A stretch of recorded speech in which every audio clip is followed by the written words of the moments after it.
Intelligence is the ability to adapt to change. Stephen Hawking.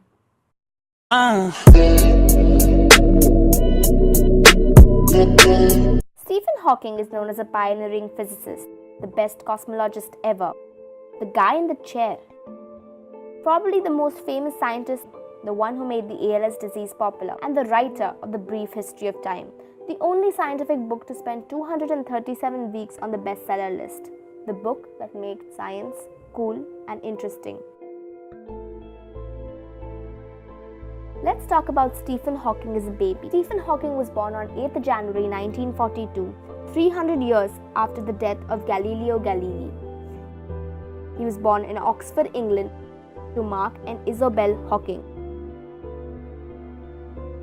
As a young boy, Hawking got the nickname of Einstein in school because he showed great aptitude for science, as well as had a certain disregard for following the rules. Talking about his education, Stephen always found school to be boring and terribly easy, thus not worthy of his attention. He completed his undergraduate studies from the University College of Oxford in England in physics. His teachers always described him as a lazy student who was far ahead of his time. His college never challenged him intellectually. Thus, Stephen really did not pay attention to his studies while in college and almost flunked in his exams, where he used to only attempt theoretical questions and not the factual ones. Anyway, he passed with a first-class honours in physics and went on to study cosmology in the Cambridge University. It was in Cambridge that Stephen met Jane Weil, his future wife.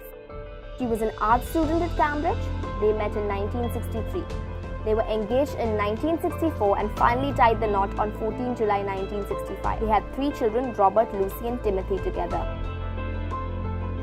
Stephen was diagnosed with ALS at the age of 21, where the doctors initially said that he only had 2 years to live. It was during this time that he got crutches and lost his ability to write, thus putting an end almost to his scientific career. Trouble struck when he was diagnosed with pneumonia in 1985, which was so critical that tracheotomy had to be done, and he was never to speak again. Let's talk about Stephen's disease. ALS stands for amyotrophic lateral sclerosis.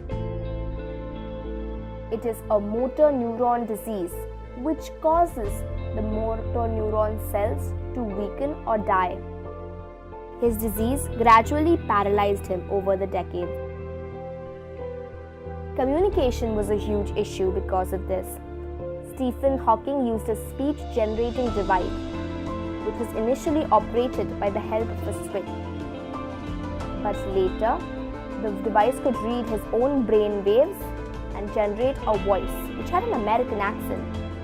Hello, can you hear me? One of the biggest known works of Stephen Hawking is that he was the first person to tell us there was a black hole at the beginning of the universe. That's right, there was a black hole before the Big Bang. Stephen Hawking used reverse engineering from the singularity to the black hole to give us this conclusion. I already have a video of black hole up on my channel where I explain everything from Hawking radiations to how Hawking came up with this. I'll have the video linked in the description. Please go and see it. Now comes the clickbait part. What was Hawking's opinion on God? Did he believe in God? According to Hawking, the question itself makes no sense. It is incomplete because time itself began with the Big Bang. There was no time before the Big Bang. Thus, to put it in simple words, there was no time for God to go and create the universe because time was born with the Big Bang. This, in the words of Stephen Hawking, is the answer to does he believe God created the universe. We are all time travelers, journeying together into the future. So remember to look up at the stars and not down at your feet. Try to make sense of what you see, and wonder about what makes the universe exist. Be curious.